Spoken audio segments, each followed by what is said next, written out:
भगवान मेरी नैया उस पार लगा देना, अब तक तो निभाया है आगे भी निभा लेना।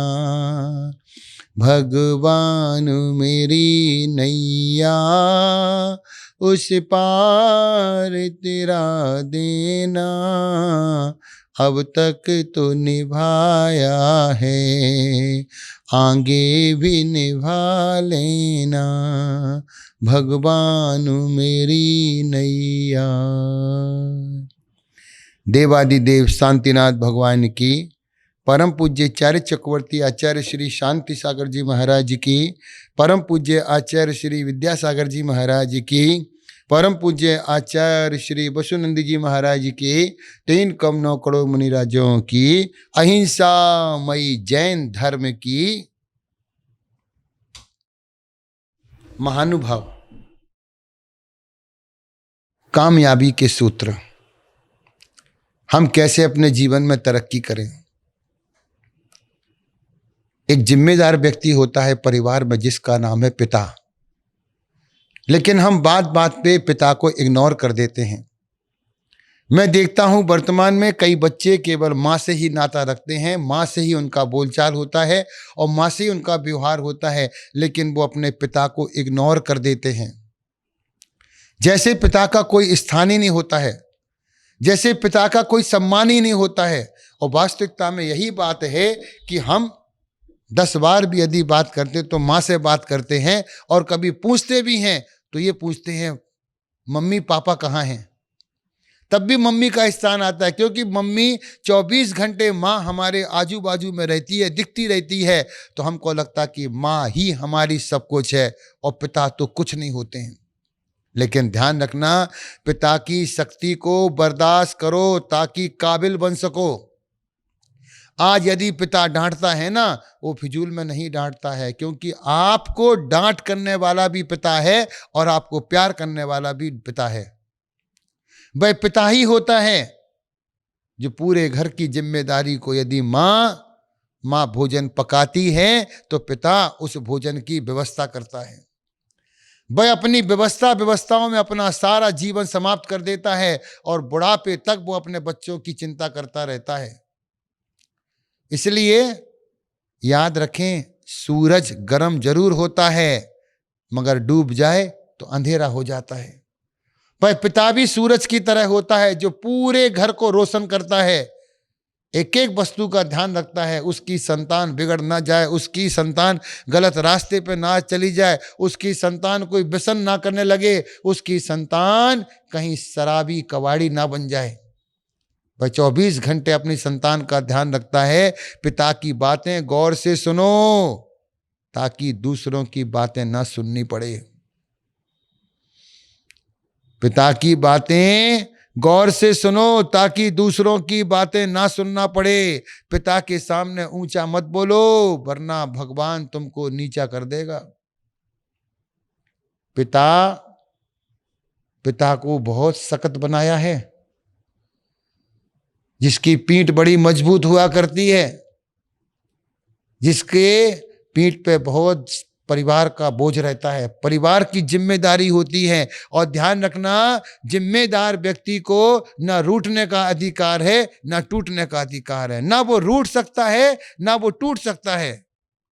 इसलिए पिता को समझने की कोशिश करें। माँ को दुनिया समझती है, माँ के बारे में लोगों ने बहुत कविताएं लिखी हैं, बहुत छंद लिखे हैं, बहुत शतक लिखे हैं, माँ की महिमा सबने गाई है, लेकिन हम पिता को भूल जाते हैं। पिता ऐसा वट वृक्ष होता है जो अपनी छांव में पूरे परिवार को पालता है। पिता होता है, लेकिन ध्यान रखना, पिता का सम्मान करो ताकि तुम्हारी संतान तुम्हारा सम्मान करे। जिन घरों में बूढ़े व्यक्तियों का सम्मान नहीं होता है, माँ बाप का सम्मान नहीं होता है, रिश्तेदार भी, परिवार के अनजान लोग भी उस घर का सम्मान नहीं करते हैं। जिस घर में बूढ़े व्यक्तियों का सम्मान होता है, उन बूढ़े व्यक्तियों का पूरी समाज में सम्मान होता है, पूरे नगर में सम्मान होता है। जब औलाद सम्मान करती है तो बाहर के लोग अपने आप सम्मान करते हैं, लेकिन जिन बुजुर्गों को घर में कोसा जाता है उनके लिए बाहर भी कोसा जाता है। इसलिए कभी भी अपने से बड़े व्यक्तियों के बारे में सोचना भी नहीं। ऊंची आवाज तो बहुत बड़ी बात है, ऊंची आवाज में बोल करके आप किसी की आवाज को दबा तो सकते हैं, लेकिन ध्यान रखना, माता पिता धरती के देवता हैं। उन्होंने हमें पाल पोस करके, उंगली पकड़ करके, यदि माँ का दूध काम करता है तो पिता का खून का रिश्ता होता है, बस उसका खून काम करता है। इसलिए पिता की इज्जत करो ताकि इसका फायदा उठा सको। अपने पिता से सलाह लीजिए, आपके पिता से चर्चा कीजिए, पिता के पास 2 मिनट बैठ करके सुख दुख के बारे में चर्चा कीजिए। हमेशा वजह से मत आया करो, कभी बेवजह भी आ जाया करो, क्योंकि तुम्हारे माता पिता तुम्हारी 2 रोटी के भूखे नहीं है, लेकिन वो आपके 2 शब्द प्यार के सुनने के लिए भूखे हैं। यदि सुबह से शाम ना मिल सको कोई बात नहीं, यदि रात को 5 मिनट भी अपने माता पिता के पास में बैठ गए, उनको बड़ा सुकून मिलता है। मेरा बेटा, अरे वो 24 घंटे बोलते रहते हैं मेरा बेटा ऐसा कर रहा है, मेरा बेटा। कभी आपने बोला मेरे पिता, मेरी माँ? बदलती दुनिया में रिश्ते भी बदल रहे हैं, व्यापार बदल रहा, रिश्ते बदल रहे, कपड़े बदल रहे, सब कुछ बदल जाएगा। लेकिन ध्यान रखना, माता पिता तो धरती के देवता होते हैं। पिता का हुक्म मानो ताकि खुशहाल रह सको। पिता हमें बहुत सारी चीजें अनुभव में दे करके जाते हैं, क्योंकि जितना प्यार हमारे पिता करते उतना प्यार हमें दुनिया में सलाह देने वाले बहुत लोग मिल जाएंगे, लेकिन समय पर काम आने वाले केवल पिता ही रहते हैं। वही हमारे जीवन के सुख दुख को निर्धारित करते हैं। पिता के सामने नजरें झुकाकर रखो ताकि भगवान तुमको दुनिया में आगे करे। मैं कई परिवारों को देखता हूं, बिल्कुल जी और आप लगा के बात करते हैं। ऐसी संतानें दी हैं, ये भी सब अपने पुण्य पाप का खेल है।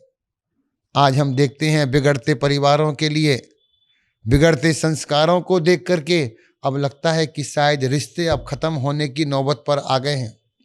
और कई परिवारों में देखते हैं मन प्रफुल्लित हो जाता है जब उनकी संतान सामने खड़ी होती है, माता पिता एक साथ खड़े होते हैं, माता पिता बोल रहे हैं और बच्चे सुन रहे हैं।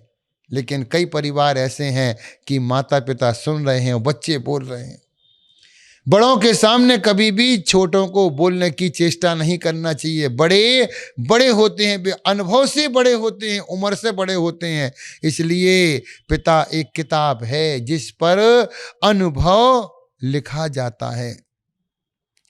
पिता को समझिए, पिता के आंसू तुम्हारे सामने ना गिरें, इतना प्रयास करें, इतना प्रयास करें कि हमारे सामने हमारे पिता के आंसू ना गिरें, वरना भगवान तुम्हें गिरा देगा। कभी पिता के आंसू आते हैं, कब आते हैं? जब एकदम पहाड़ टूटता है, जब बर्फ पिघलती है तो पर्वतों से गिरना शुरू होता है, और जब माँ बाप का हृदय टूटता है तो उनकी आंखों से आंसू निकलते हैं। इसलिए अपने माता पिता को इतना सम्मान दो कि वह दूसरों का मुंह ना ताकें। और पिता तो एक ऐसा होता है, उसके जैसा संसार में कोई नहीं होता है। वह फटे कपड़े पहनता है मगर अपनी औलाद को फटे से अच्छा कपड़ा पहनाता है। वह भूखा रहता है, अपनी इच्छा को मारता है, लेकिन अपनी संतान के सामने वह घुटने टेक देता है। जो किसी से नहीं डरता है वह बाप अपने बच्चों से डरता है। इसलिए डराने की कोशिश ना करें। माँ के कदमों में स्वर्ग है तो पिता स्वर्ग का दरवाजा है। यदि दरवाजा नहीं खुलेगा तो स्वर्ग कहां से मिलेगा? स्वर्ग में जाने के लिए दरवाजा होता है, दरवाजे से जब नहीं निकलेंगे तो अंदर कैसे पहुंचेंगे? तो आप ध्यान रख लें, जो गर्मी हो या सर्दी हो, अपने बच्चों के रोजी रोटी की फिक्र में हमेशा परेशान रहता है। आप क्या जाने पिता का दर्द क्या होता है। जिस दिन पिता बनेंगे स्वयं दर्द की परिभाषा सीख जाएंगे। जब तक आप पिता नहीं बने तब तक आप पिता की कद्र नहीं कर सकते हैं, और जब तक आप मां नहीं बनी तब तक आप अपने मां की कदर नहीं कर सकते हैं। क्योंकि कई लोग जाने के बाद याद आते हैं। इसलिए अपने माँ बाप जो धरती के देवता हैं उन्हें इतना प्यार करें। माँ बाप हमेशा प्यार करने को होते हैं, उन्हें डांट करके अपना अपयश ना फैलाएं, अपना अपयश ना फैलाएं। माता पिता का सम्मान करें, और पिता का जितना सम्मान करोगे समाज में, यदि माँ चली जाती दुनिया से तो प्यार खत्म हो जाता है, और यदि पिता चला जाता है तो इज्जत खत्म हो जाती है। इसलिए अपनी इज्जत को बढ़ाने के लिए जिनके भी माता पिता जीवित हैं आप उनका सम्मान करें, उनका रख रखाव करें। अरे उनका बेशक जवानी गरीबी में गुजरी हो, लेकिन अपने पिता को बुढ़ापे में गरीबी मत दिखाना। अरे इतना कमाओ कि हमारे पिता ऐश करें। हमने पिता के दम पर तो बहुत कुछ पाया है, कुछ ऐसा करके दिखाओ कि आपके दम पर आपके पिता जीवित होकर बताएं, और वो बड़े उससे कह सकें कि मेरा बेटा, और आप भी कह सकें ये मेरे पिता हैं। कुरल काव्य ग्रंथ में बोला है, आप अपने बच्चे को इतना सिखा दीजिए कि दूर से ही लोग बोलने के फलाने का बेटा आ रहा है। बड़ों के लिए अपने सम्मान का स्वयं ही ध्यान रखना चाहिए। पिता को भी अपनी जिम्मेदारियों के से बचना नहीं चाहिए, जिम्मेदारियों से कतराना नहीं चाहिए। जिम्मेदार व्यक्ति हमेशा परिवार में बड़ा होता है, और बड़ा व्यक्ति वही बनता है जो जिम्मेदारी सिर पर लेता है। बड़े बड़े महापुरुषों को देखा, वह पूरी राज्य की व्यवस्था, पूरे सैनिकों की व्यवस्था, अपने रख रखाव की व्यवस्था सभी अपने हाथ में लेते हैं। वास्तविकता में बड़े बनने के लिए बड़े काम किए जाते हैं, और बड़े काम के लिए, बड़े लक्ष्य के लिए आपका पुण्य होना चाहिए। पुण्य करने के लिए सभी से अच्छा व्यवहार कीजिए, सम्मान कीजिए। यही सम्मान आगे चल कर के हमें भी कामयाबी का सूत्र देगा। इसलिए आपने पिता और कामयाब होने के पिता की एक एक बात को ध्यान से सुन करके सूत्र रूप में अपना करके उनके द्वारा बताए हुए मार्ग को अच्छे से सुनेगा तो उसका जीवन जरूर सफल होगा। बोले महावीर भगवान की।